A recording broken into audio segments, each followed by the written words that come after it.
No, I mean, I thought it was an absurd decision. One of the more shocking ones I think I've seen. To me, it's a clear penalty.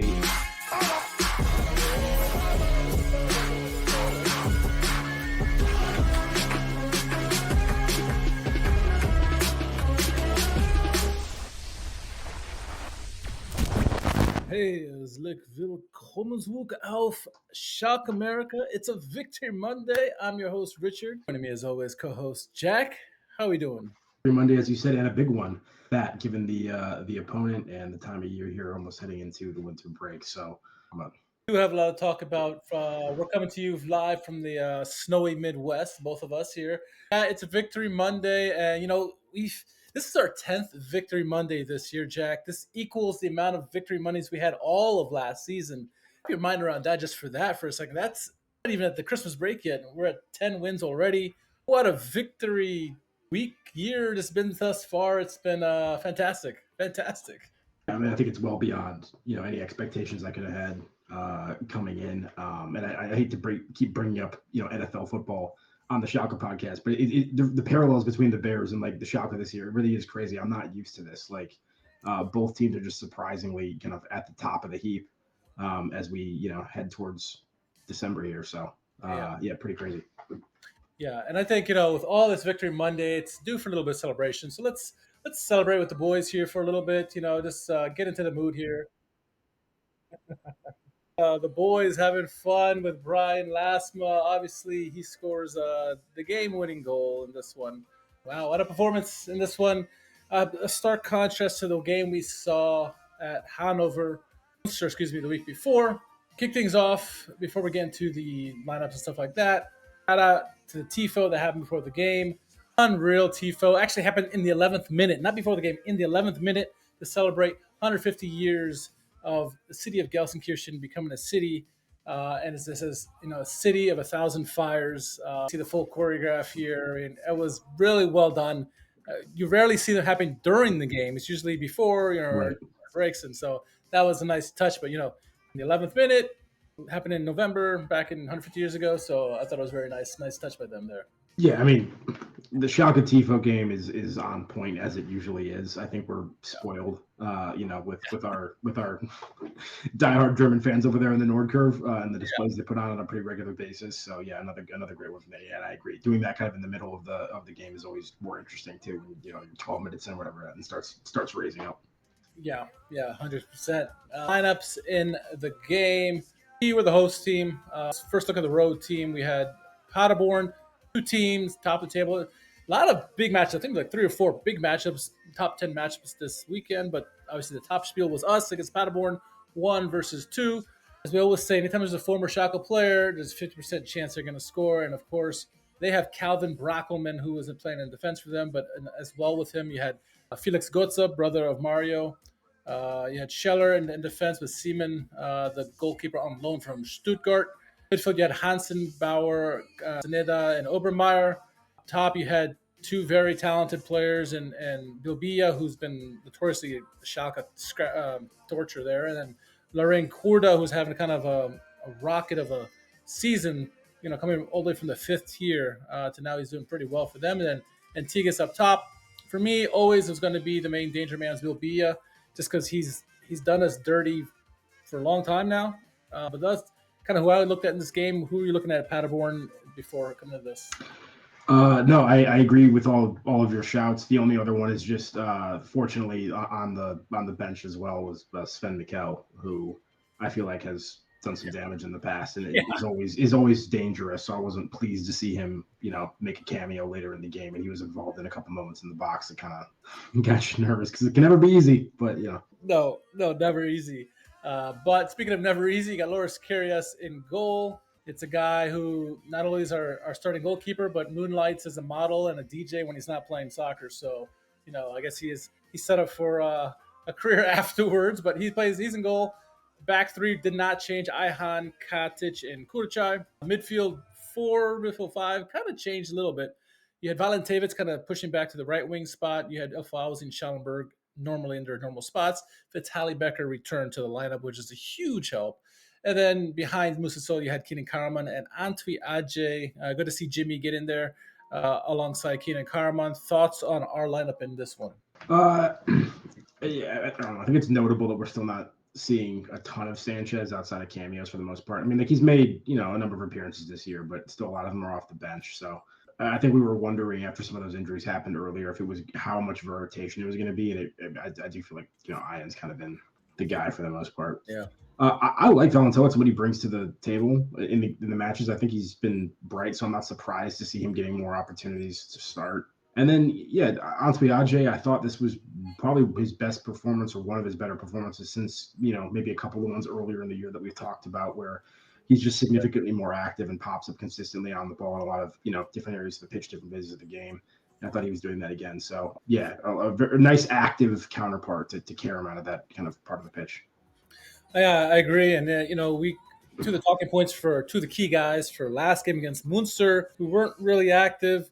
Silla and Karaman, I thought both of them were much more involved in this one. Silla got pretty much the whole run out in this game, and Karaman as well. But we'll get to that good stuff in a little bit. But yeah, I love your shout about Valentovic. Brings a lot, the youngster, just that energy, youthful energy, and marauding down the right flank, which we need because, Vitaly Beckers does that on the left-hand side, and we need that balance, as you mentioned, really complete the attack, I guess, if you will, because our defense has been our strong suit all season long. It's the attack that's been the worrisome part.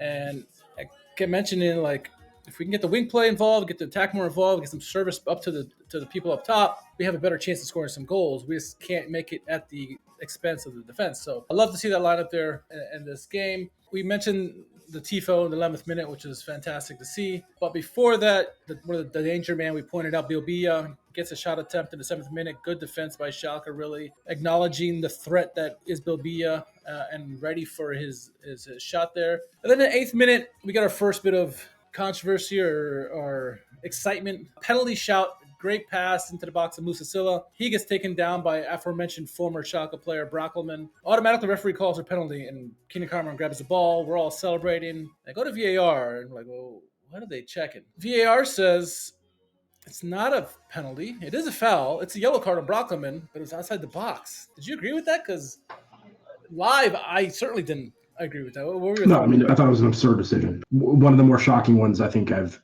seen. I'm sure someone's going to be able to point to something in the rule book as it pertains to like the first contact, in sort of like a sequence.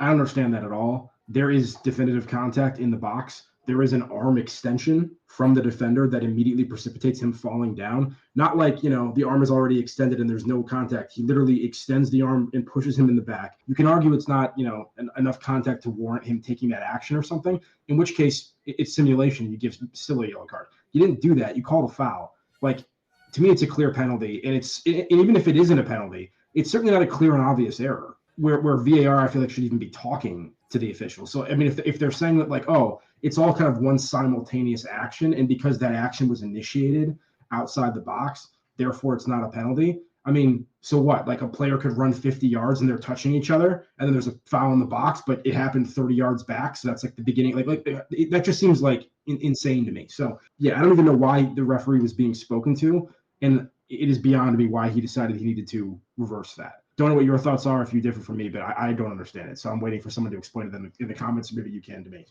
Yeah, no, I didn't understand it one bit whatsoever because, like, if it's not enough of a penalty and Musa still has possession of the ball, you let the play continue. Then he goes down in the box, and then you're like, well, you can't just walk it back. Like, well, like you said, he got first touch here. It's like, no. Pick your poison there. And I'm kind of with Michael in the comments where it's like, okay, if it's not a penalty, it's a red card because that was the last defender before he goes. I mean, he would have been a clear scoring chance had he not been taken down. So, like, that's a fair point too. Yeah, I hadn't considered that necessarily, but yeah, I hadn't either. And so, like, it's either or. It's either a penalty or a red card. It's not a foul outside the box and a yellow card. It's a foul, yes, but inside the box. So, like, right. You start going down until he's in the box. Don't give me that first touch BS the referee tried to give us with.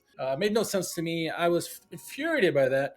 And as the first half went on, I started wondering if this is going to come back to bite us. I'm glad it didn't, but man, it's like, what's going on here? Real quick, has there been much of an explanation from anything like coming out to like explain that decision? Because it was wild to me. Yeah, I don't know for sure if we've heard anybody from the DFB say anything. I'm curious if Manuel Grefa has said anything, and I'll check that throughout the podcast. But yeah, I haven't heard anything just yet, and so we'll see what comes from that. But last week I talked about in the Munster game transition now, where the one thing we had been doing fairly well this year in Muslic's own way is the pressing. It's been his own style of pressing, trigger pressing. And we didn't see that in Munster game. Actually, Munster probably had the better of the pressing between the two teams last week.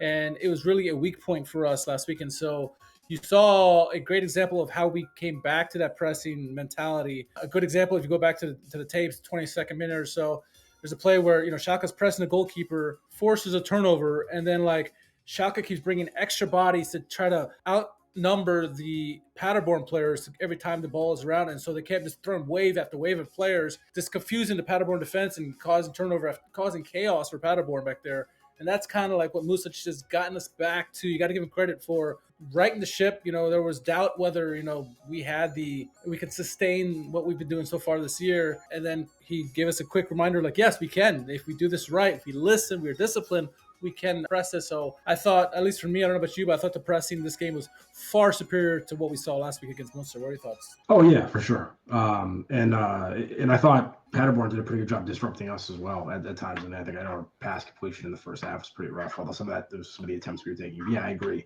I thought we were very sharp, and we need to be, because they're a physical team too. There's some teams that are good, and there's some teams that are good and physical, and you know what I mean. It kind of it changes the way you have to kind of approach things. And I thought we were certainly up for the challenge in that regard in this one. But yeah, the minute you pointed out too is a good example. This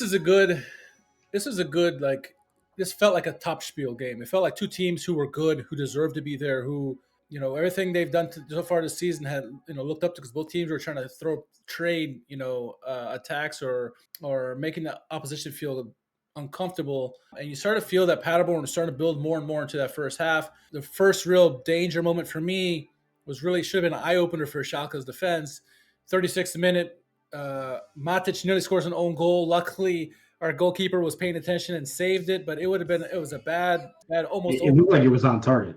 It was on target. It was on target. Led to a corner. And then, a couple minutes later, it was a counterattack, or it wasn't even a counterattack. It was like a play out by Paderborn, a quick, decisive passing. When Schalke's been weak this year, it's because teams really quick passing down the flanks and find a way to get in. And you saw Brockelman pass it up to somebody in the midfield who did a nice switch of play. Might have been Brockelman, made a nice switch of play, went over to the right wing side, eventually found his way back to Obermeier, who then crosses into the box, and Kurda, who's been having a kind of a skyrocket of a career where he comes from the fifth tier to now the Zweite Liga, scores a great header goal, unmarked really. I don't know if it was Kurchai or who missed it there, but great header. It's Katic.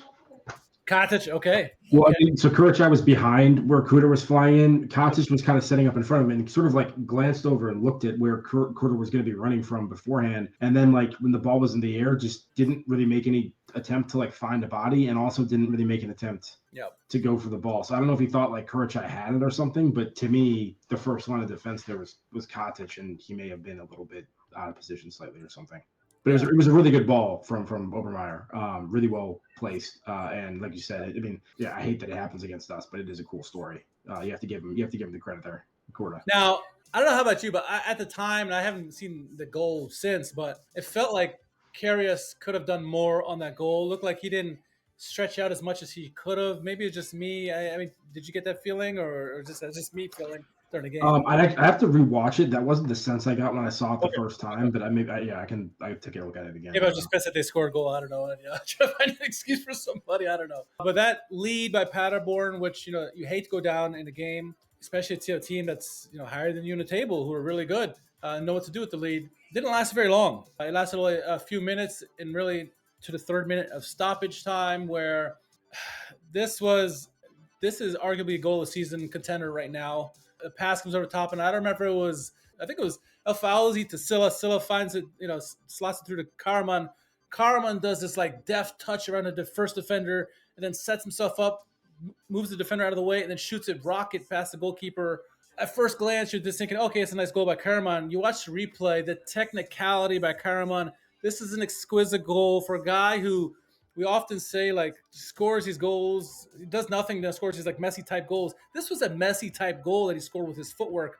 Please tell me you agree with me on how No, sensational. no, it's the quintessential like Karaman goal that you and I are always talking about, which is like he's not the fastest guy out there. He doesn't always have like some sort of wild trick that he pulls, but he just has great touch. And there's times he'll get in the box and take a couple quick stabs of direction and just get somebody off balance. And he chooses good moments to take his shots too. Like early sometimes, like in that situation, like the last defender that he was against, he kind of does like a little shoulder deke, like he's gonna fake going left, and he doesn't beat the defender, and so the defender's running with him right. And the second the defender starts running with him again, he immediately shoots back left across his body into the space that the defender just thought he prevented from going in that direction. So anyway, it's just intelligent and it's really well done. And yeah, I mean that was hell of a goal, real sick, great counterattack too. And I mean and Schalke was doing that all first half. Honestly, that seemed clearly to be a point of emphasis from Muslic in terms of what they were looking at when they saw something on tape. Was they were going in with some of those direct balls in behind early, especially. And there was one from Kurachai like on a dead ball situation where he took it early and Silla was waiting for it and like ran in and so that seemed to be something that we were clearly targeting and looking for. And yeah, a couple of these quick counters got close, and this was one of them that ultimately came to fruition. But yeah, great linkage. And of course, it's our captain who comes up big for us just before halftime. A huge goal before halftime to equalize it. I thought overall, first half was pretty good, considering it was a level scoreline. You look at statistics, 61% possession for Paderborn to 39. Not too dissimilar from what we've seen all season long. We're accustomed to that. It says big chance for Paderborn 1-0. I mean, that's a Kurta goal, but I mean, we obviously had a goal ourselves. 6 shots to 2 in favor of us. So overall, I thought it was a pretty decent first half. I thought. Yeah, that's the thing is, I thought we felt much more dangerous in the first half. Like, so even when we did go down, I thought we were playing pretty well overall, generally speaking. And I thought we looked like we were more likely to score in the first half. So Karaman getting that goal before the end of the first half was huge psychologically because it just kind of shored things back up. And then no momentum shift at all, really. Yeah, as Michael says, Karaman is fleet. I won't say Carmen. Karaman is not fleet of foot, but quick thinking. Absolutely. Other shout-outs for the first half. I thought Valentevitz, excellent first half, both ends of the pitch, really lively in that right wing side, kind of what you mentioned, during the lineups.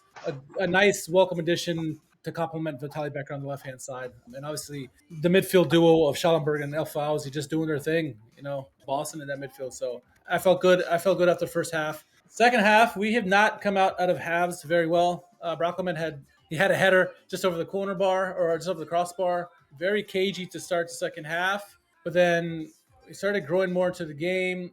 63rd minute, Silla had a goal scored. VAR says reversed offsides. That, I think, was a correct call, Jack, compared to the first half where he got taken down in the box. I was good with that offsides call, even though I didn't like it. How about you? Yeah, no, that was one where live in the moment, I immediately thought it was going to be off. It looked like he had half his body. It actually was closer than I thought it was. Yeah. When they showed what the actual slice was, but yeah, it looked like he was off in real time. Good finish though, regardless. Patient in your post. After that reversal call, Schalke killer Michel comes onto the pitch. I was like, oh shit, here we go. Don't like seeing him come on the pitch, like you said. But shortly thereafter, Jimmy Antuyaje is substituted off. On comes Bryan Lasme. Key introduction for Schalke. I thought immediately his presence was felt. The direct play by him using his pace. He's the fastest guy in the league, even faster than Antuyaje. And I think it was 70th minute or so, Silla finds Valentevitz, who feeds it to Lasme, who gets an opportunity. Shortly thereafter, Lasme again another opportunity. El Fauzi finds him on a break and he shoots it just wide of the goalkeeper. And you're like, okay, he's feeling it tonight. He's buzzing already. But Rich, real quick, we were using him the way that we're always talking about we need to use him, which is like he comes in that flanking wide role. You get him out into space on one-on-one in the transition, and then he like quickly attacks whoever he's going out and just gets a shot on frame. And like sometimes there's deflections that come off that, whatever. Sometimes he scores. I mean, like that's exactly like what you kind of want to be seeing from him is like those transition moments where he kind of pulls out a little bit wide. You play him and you get him into a one-on-one or one-on-two, and he goes to work. Like that's his entire bag. So it was good to see that he was doing that again. And I feel like sometimes people just overthink this with guys like Lasme, who have this innate ability, whatever their skill set is. For him, it's pace, and they think, "Oh, well, I got to put him in this and do that." And like, no, use his pace for what he got. Go direct plays, and this was exactly how you have to use Bryan Lasme. He was dangerous as soon as he came in, and I thought this was great adjustment by Muslic. I mean, I think going forward, if he doesn't use Lasme this same way off the bench going forward, he's crazy. I don't know how you cannot, because he was extremely dangerous against a very tired Paderborn team. And I want to give a quick shout out before I talk more Lasme to Matic, because early in the game, I think probably first minute of the game, he makes his great tackle, immediately goes to the Nord Curve and like tries to pump them up. And then like the 82nd minute or so, 80th minute or so, makes another great tackle, stopping a counterattack at Paderborn, does the same thing, pumps up the crowd. So he was engaged all game long. But then 86th minute comes along. There's a turnover. Schalke does some quick passing. I think the ball ends up finds its way to Silla. Quickly gives it to Karaman. Karaman, quick dink over to Lasme, who's on a little mini breakaway. Goalkeeper comes up, does the right thing, and then Lasme just a Raul-like and chips it over the keeper. It goes in the goal. Crowd goes nuts. I love that Bryan Lasme does, because it's not the first time he's done something like this for us. It's, I think, third time during the regular season. He also did this in the preseason. Gets the game winner. What a goal. What a goal by Bryan Lasme. We win 2-1. Thoughts on that goal? Because that was a really, really well done counterattack, I think.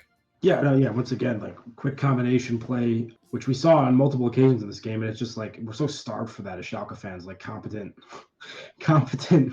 combinations. And yes, it was great to see that. But yeah, beautiful dink, perfectly timed and weighted over to him, and then like super composed finish. That took a couple touches, picked his moment. I think he had Silla for help too, so probably could have like passed it off to him again in that situation. And also, he's, especially a guy like that like tends to kind of go for power a little bit more. For him to kind of execute that chip as well as he did, I thought was pretty impressive. Yeah, Michael says when in the 70th minute, when he had his really good chance at the keeper save, he had a square over to Silla. They probably should have given him there, but hey, he puts it away there. That's all that matters. We win the game 2-1. Now we lead the league officially. It wasn't just for a day. We beat the second place team Paderborn. We got a 2-point lead on them. 31 points for us, 29 for them. Excited, happy for the boys. Great turnaround. I think Muslic deserves all the credit in the world for the turnaround, what we saw from last week against Munster to this week, where some doubts maybe started creeping in whether they could really sustain this as much as we had hoped. It was going to be rocky with the lack of attack. We came back in this one in a top spiel and looked, the second half was probably more dominant than the first half, and I thought this was an excellent performance against a good Paderborn team. Yeah, Muslic deserves obviously a ton of credit. The fact that we're this competitive and looking this good, and as you said, like it's not the kind of game where it's the first match of the season, and so there's usually Schalke playing Hanover, so some other Hamburg, Schalke Hamburg, like to start off the season, like it's a bigger, two famous clubs, that kind of a thing, you know what I mean? And so like Schalke's in it because they're a big name, but it doesn't really feel like we're a good team and that we're actually necessarily up for it. And this is one of those games where we came into this and I was like, yeah, absolutely, we're in this fight. This is a legitimate contest. We belong in this game, and I think we demonstrated that over the course of the 90 minutes. So it was great. I'm still, obviously, as I've said repeatedly, slightly not on the basis of this game. I'm still slightly concerned about our offensive performance over the course of the season. When you look, through 14 games, 8 conceded. I know.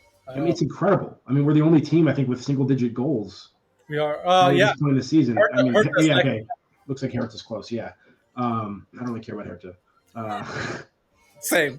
I actually don't like how high they're getting in the table at the moment. Anyway, yeah, Hertz actually kind of looking pretty similar to those goal ratios. But yeah, I would like, once again, for our offense to get a little better. Looked much better today in general, not just from the results, but I thought we looked more dangerous overall, and there's a good combination and stuff. But yeah, Muslic has been fantastic, and it was the response, like you said, the response we needed. We're allowed to have bad games. No one's going to win every game in the season. That's football. But I think to be able to bounce back a couple different occasions, and then this win against league leaders and statement win at home is huge. Yeah, better XG 1.5 to 0.7. We had more shots. That's the thing too.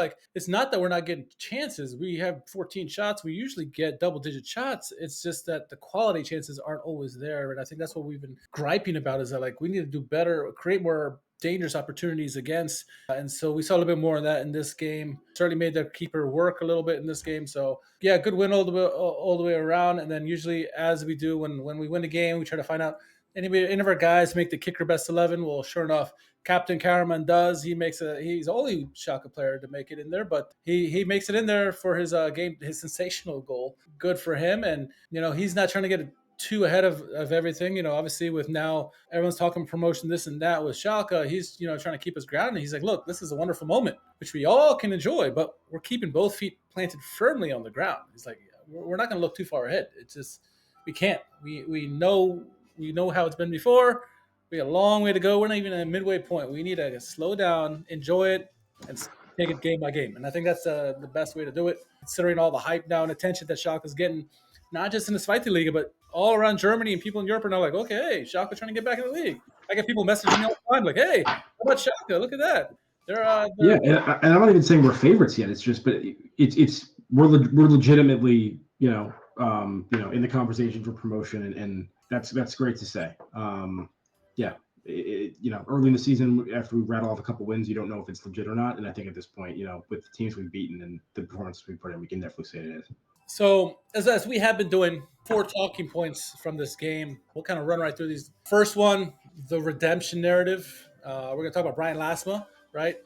Came in late as a substitute, scored a goal, 86th game winner, and it shifts the narrative from like just as recent as last week, or in crisis talk. Is a team that can they win? And all of a sudden now we're producing late winners. You have impact players off the bench, which we had Lasme all along. Just the injuries have kind of set him back a little bit there. And then you also look at Kenan Karaman and his leadership, really stepping up when we needed him, not just alone in the goal that he's scored, but just in general for this game and the leadership he's provided for this team.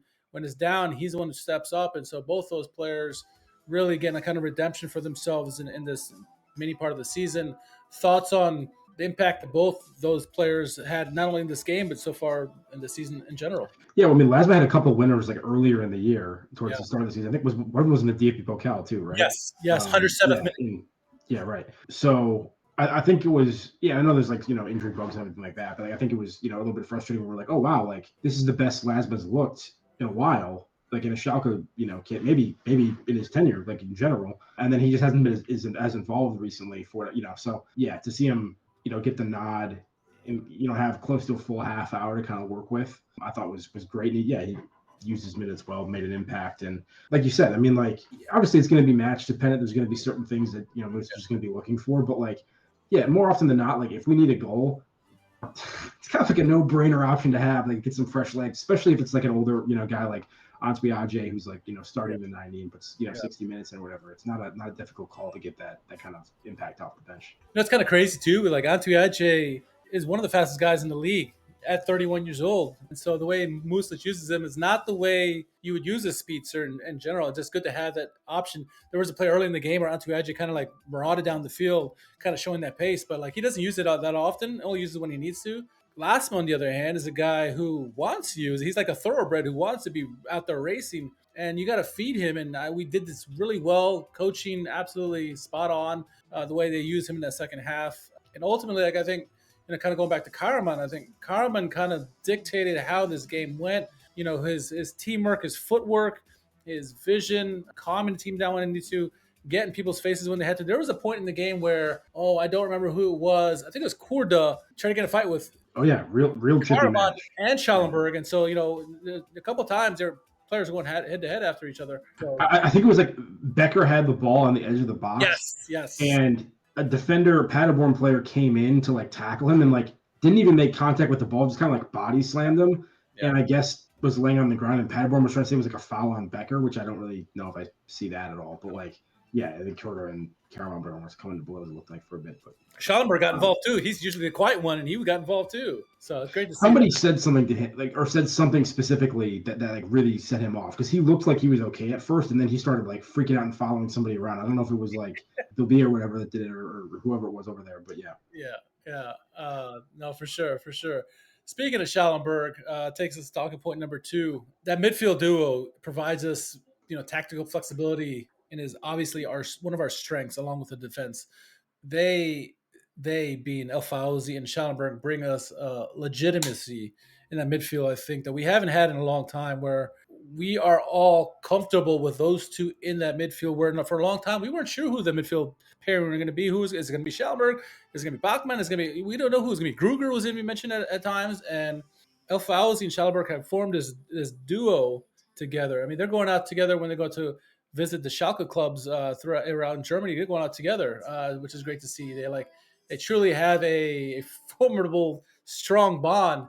And, I think Schallenberg is a little juiced up in this game as well, because this is his former team he's playing against. So I think a little bit of, I want to, outdo you there against Paderborn. And El Fauzi just doing what he does, nonstop running both ends of the pitch, defensively, offensively, everywhere. Kind of was instrumental in both goals that happened in this game for Schalke. Talk about what how those two, how they're such a key for us with the midfield in general, because bring us this tactical success and what Muslic is trying to implement with this team. I mean, Alpha has been great this year, regardless, and I think just brings a lot to the table in and of himself, independent of the pairing with Schallenberg. But I think it's just like he just brings explosion and that kind of aspect that Schallenberg lacks, and he's a little bit rangier, and so like he can kind of float between the attack, the tactical flexibility aspect. Like he can float between the attack and the defense, and he has like a really crazy work ethic, and he can chase people down a little bit more and everything. And like Schallenberg is much more like reads the game and is positionally more aware and those kind of things, is just super steady. And so I think that kind of like complement between them makes them a very, because I think they complement each other in terms of what the other one lacks a little bit. Not that Schallenberg can't be like hard edged and put an attack or whatever. Like he goes to ground really well. I'm just saying, like, yeah, it's like Drowsy's just like everywhere. He's a nuisance. So he's going sideline to sideline, up and down, and kind of covering some of the ground that Schallenberg can't or doesn't as much. And meanwhile is allowing us to still kind of be stable in transition and everything. So yeah, it's super important.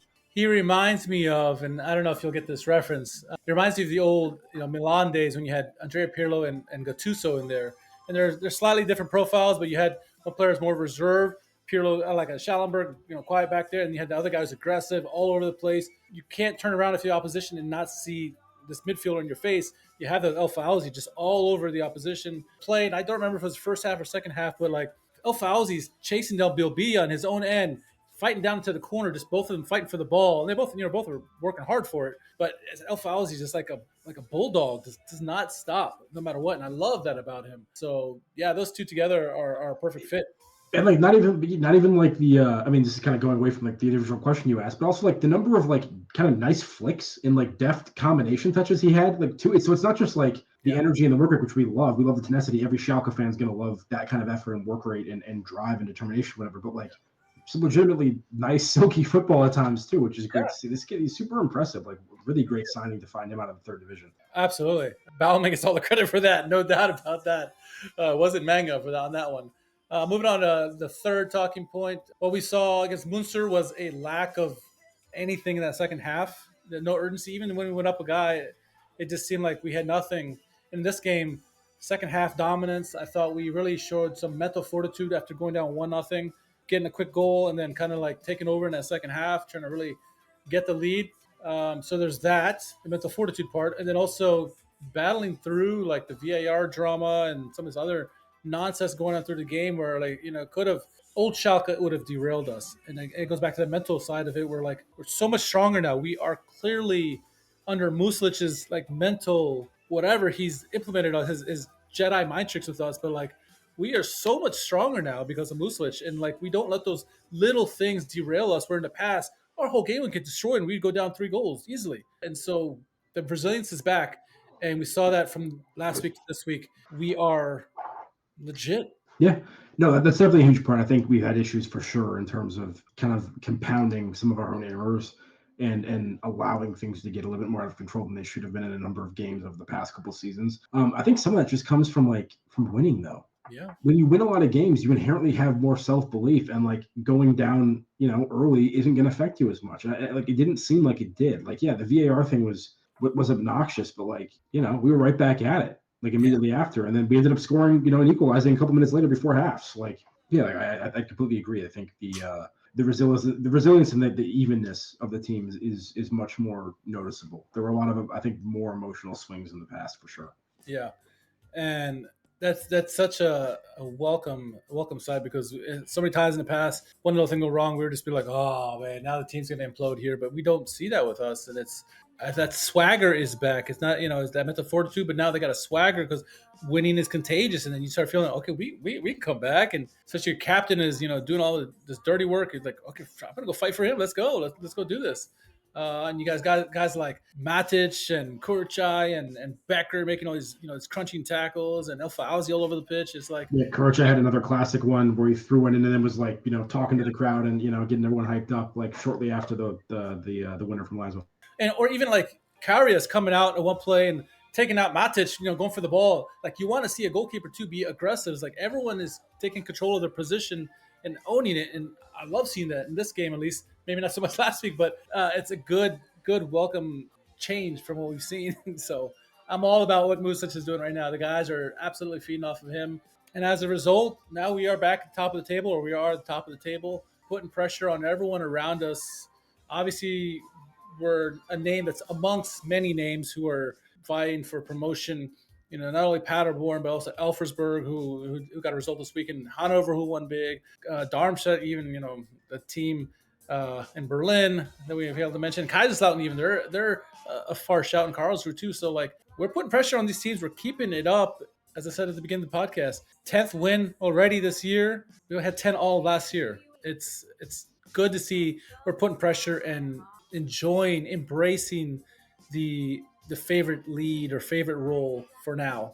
I mean, look, it still feels weird every time we hop on and there's another victory Monday because I'm just simply not used to having that many of them. It's been a couple of seasons since we did, especially in some of these big games too. So yeah, I mean, to have 10 wins already at this point in the season, like you said, is great. Far from over. Second half of the season to play and some remaining of the first half of the season to play. So we still need to get, results obviously, but couldn't ask to be in a better position right now. And I don't think many of us would have expected to be here. Certainly not maybe this early. So yeah, tremendous start. It feels like we're not playing our best football yet either. And maybe I'm naive about that. Like maybe there isn't room to go offensively. I still feel like there is. I feel like there's another 20%, 25%. Like I feel like there's a minimum, you know what I mean? I feel like we can get a little bit better in that area.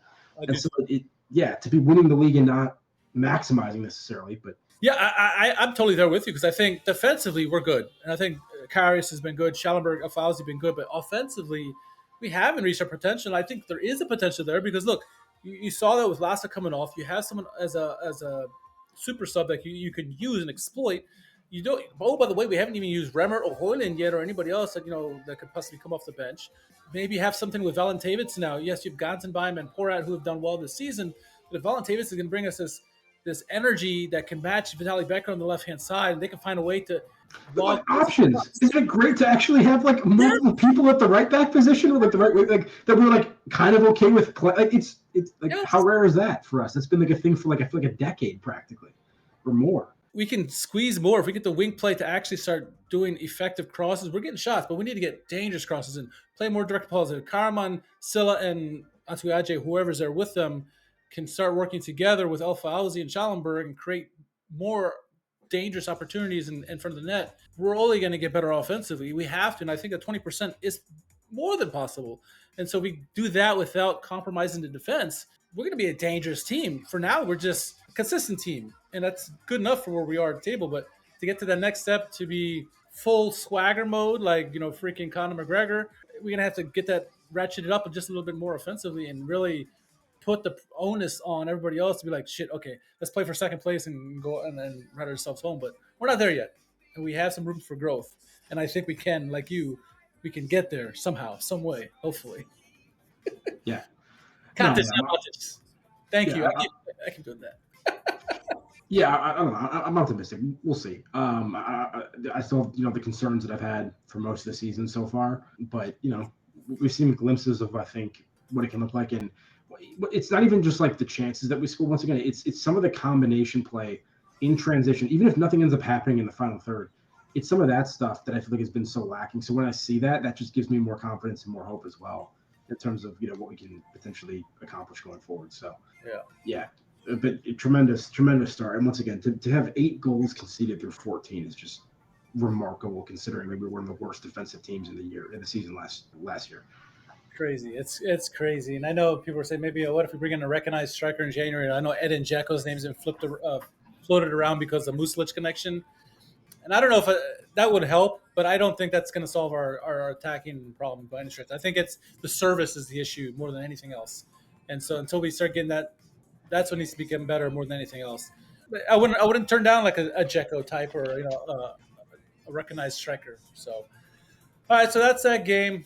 We got a game this Friday against Dusseldorf. I won't go too much into that, but I do want to give some love to the rest of the Schalke teams around.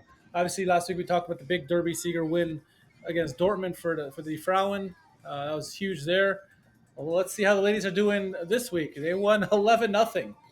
Mandy Islacker with 4 goals yet again. She's got to like 29 goals this year or something crazy, which is unbelievable. But yeah, they win 11-0 against Amelsburen. And then the U23s of Knappen they unfortunately lost to Victoria Cone, or to Cone, excuse me, 3-2. You had goals from Sake and Ben Bala. I love Ben Bala. Love me some Ben Bala. But we lose nonetheless, 3-2. The U19s, they did win 3-1 against Osnabrück. It's nice in this one because they went actually down 1-0. And Norbert Elgert basically said, like, guys, don't worry about this game. This is all on me. We can do this. We can win this game. Don't focus on the game. They went back and stormed back 3 goals, and we won 3-1 in that game there. And then with the U17s, 4-2 against Victoria Cone in that one. So overall, not a bad weekend for the Knappen and or just the Schalke in general. Happy to see we're rolling in this one. So there was a look on the Twitter feed. There was an update on where they are in all the places in the league for all the Knappen teams. But where is that? Where is that place? Hoop Stevens, his birthday was yesterday. Here we go. That's what I want to see. So obviously we are in first place presently. The Frauen are in first place as well by a good margin. And then the U19s are in second, 1 point behind Fortuna Köln. And then U19s, they're in first place by 3 points against Gladbach. So overall, our youngins they're feeding off the Muslic energy, Muslic endowment energy. So how about that? As Michael says, a win without Gensenbach. Yeah, you love seeing success across the whole vertical. So good stuff. Yeah, that's it. So, a game against Düsseldorf coming up Friday, like I said, and we're not going to get too into it, but they are presently 14th in the table. They are 1 point above the drop. So, yeah, Friday game. It's like our 14th Friday game. It feels like almost every week. It feels like it's a Friday game. We just came off a Friday game against Paderborn. Yeah. I'm gonna say what I've been saying all year. I hate Friday games, but it's been working. Yeah, not a fan of it, but at least we can watch them on demand as opposed to last year. Yeah. Although for some reason ESPN, when you load it up on the app, decides to show you the final score and all the stats the second you click on the video, which is kind of like, what if I hadn't seen the spoilers yet? Yeah. I'll have to write them a strongly worded letter. Thanks, ESPN. Yeah. Oh, all right. Well, on that note, it's a Victory Monday. Let's wrap this one up, Jack. Where can our followers find you on social media? At JMMangan, JMMANGAN on X/Twitter. You can follow me at R_KHARMAN, but more importantly, follow us on Schalke America all across social media. Make sure you share us with your compatriots everywhere all around the world. For those in the chat tonight, everyone watching along, thank you. Gluk Alf, we see you out there. Even those on Facebook, I see you there. Was it Dirk? Is it Paul? I don't know who it is. One of you guys. But yeah, short week in terms of, well, podcasting and the games on Friday. But yeah, it's 3 games left in the first half before we get into a break. So let's end this on a good note. Teams that are certainly winnable. At this point, it seems like everybody's a winnable game, right? But nonetheless, let's get on out of here. Jack, enjoy the snow. I will as well. For everybody else, have a good week. Gluk Alf.